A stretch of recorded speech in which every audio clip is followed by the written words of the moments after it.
തെരുവിൽ അവശനിലയിൽ കണ്ട വയോധികനെ ആശുപത്രിയിലെത്തിച്ചു സന്നദ്ധ പ്രവർത്തകർ. കളമശ്ശേരി HMT സെന്റ് തോമസ് ചർച്ചിന് സമീപം 60 വയസ്സോളം തോന്നിക്കുന്ന ആളെയാണ് ആശുപത്രിയിലേക്ക് മാറ്റിയത്.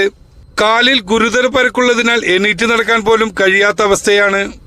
തമിഴ്നാട് സ്വദേശി സുരേഷ് എന്നാണ് വയോധികൻ പറയുന്നത്. കഴിഞ്ഞ 2 ദിവസമായി സമീപത്തെ ചർച്ചിന് മുന്നിൽ അവശനിലയിൽ കണ്ടത്.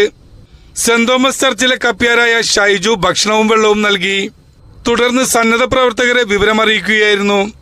വിവരമറിഞ്ഞതിനെ തുടർന്ന് VS സക്കീർ ഹുസൈൻ സ്ഥലത്തെത്തി. തുടർന്ന് Kalamassery medical college superintendent Ganesh മോഹനെ ഫോണിൽ വിളിക്കുകയും അവശനിലയിലുള്ള വയോധികനെ ഉടൻ തന്നെ ആശുപത്രിയിലേക്ക് എത്തിച്ച് ചികിത്സ നൽകണമെന്നും നിർദ്ദേശിച്ചു.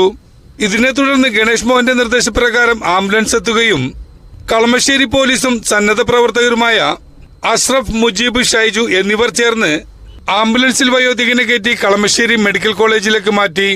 അസുഖം ഭേദമായ ശേഷം കാര്യങ്ങൾ ചോദിച്ചറിഞ്ഞ് ബന്ധുക്കൾക്ക് കൈമാറാൻ ശ്രമിക്കുമെന്നും സാധിച്ചില്ലെങ്കിൽ കൂടുതൽ സുരക്ഷിതമായ കേന്ദ്രത്തിലേക്ക് മാറ്റുമെന്നും സന്നദ്ധ പ്രവർത്തകർ